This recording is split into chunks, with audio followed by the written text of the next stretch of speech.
നാളെ വിജയദശമി വിദ്യാരംഭം. കുമാരസ്വാമിയുടെ തിരുവിതാംകൂറിലെ ചരിത്രപ്രസിദ്ധമായ പൂജപ്പുര പള്ളിവേട്ട നടക്കുന്ന സുദിനം.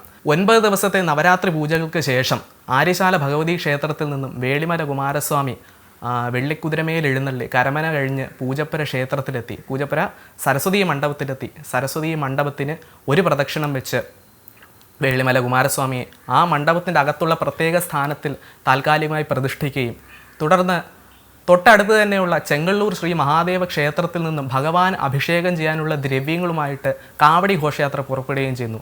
പാൽ, പനിനീര്, കുങ്കുമം, ഭസ്മം, പഞ്ചാമൃതം തുടങ്ങി ശേഖരിച്ച് വെച്ച ദ്രവ്യങ്ങളെല്ലാം തന്നെ ഭഗവാൻ വേളിമല കുമാരസ്വാമിക്ക് അഭിഷേകം ചെയ്യുന്നു. ഈ അഭിഷേകാദി അർച്ചനകൾക്ക്, ദീപാരാധനകൾക്ക് ശേഷം ഭഗവാനെ അലങ്കരിക്കുകയും അങ്ങനെ അലങ്കരിച്ച് ഭഗവാനെ ആ പൂജപ്പുര സരസ്വതി മണ്ഡപത്തിന് മുന്നിൽ താൽക്കാലികമായി നിർമ്മിച്ചിട്ടുള്ള വേട്ടക്കളത്തിന് 3 പ്രദക്ഷിണം വയ്പ്പിക്കും. ഇങ്ങനെ 3 പ്രദക്ഷിണം വെച്ച് ഭഗവാനെ അവിടുത്തെ പൂജാരി, ആരാണോ അവിടുത്തെ പൂജാരി, അദ്ദേഹം ഭഗവാന്റെ പ്രതിനിധിയായി നിന്നുകൊണ്ട് ആ വേട്ടക്കളത്തിൽ ഒരുക്കി വെച്ചിട്ടുള്ള കരിക്കിലേക്ക് അമ്പെയ്യുന്നു. ഇന്നത്തെ കാലത്ത് ഇങ്ങനെയാണ് നടക്കുന്നത്. എന്നാൽ രാജഭരണകാലത്ത് അതിൻ്റെ പൂർണ്ണമായിട്ടുള്ള ആ ഒരു പൊലിവിൽ തന്നെയാണ് ഈ ചടങ്ങ് നടന്നിരുന്നത്. ശ്രീ പത്മനാഭസ്വാമി ക്ഷേത്രത്തിൽ പത്മനാഭ പെരുമാളുടെ പള്ളിവേട്ട എങ്ങനെയാണോ രാജാവ് നടത്തുന്നത്, അതുപോലെയാണ് ഒരു കാലത്ത് തിരുവിതാംകൂർ മഹാരാജാവ് തൻ്റെ രഥത്തിൽ കോട്ടയ്ക്കകത്ത് നിന്ന് പൂജപ്പുരയിലേക്ക് എഴുന്നള്ളി വേട്ട നടത്തിയിരുന്നത്.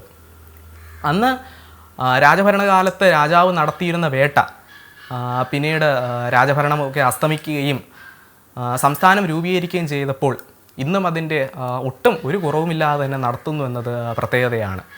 തുടർന്ന് അദ്ദേഹത്തിൻ്റെ ഭഗവാന്റെ ആ വേട്ട നടക്കുന്ന നേരത്ത് ആചാരവെടി മുഴങ്ങുകയും തിരിച്ച് ഭഗവാനെ പള്ളിവേട്ട പൂർത്തിയാക്കിയ ശേഷം തിരിച്ച് കിള്ളിപ്പാലത്തേക്ക് എഴുന്നള്ളിക്കുകയും ചെയ്യുന്നുണ്ട്. ഈ കിള്ളിപ്പാലത്ത് എത്തുന്നേരം അവിടുത്തെ 300 അമ്മനും കൂടി പത്മനാഭ പെരുമാളുടെ തിരുനടയിലേക്ക് ചെല്ലുകയും അവിടെ നിന്ന് രാജകുടുംബാംഗം സ്വീകരിക്കുന്ന കാണിക്കയും വാങ്ങി, വലിയ കാണിക്കയും വാങ്ങി ദീപാരാധനയും ഏറ്റുവാങ്ങിക്കൊണ്ട് തിരിച്ച് ആര്യശാലയും ചെന്തിട്ടയിലേക്കും മടങ്ങുകയും ചെയ്യുന്നുണ്ട്.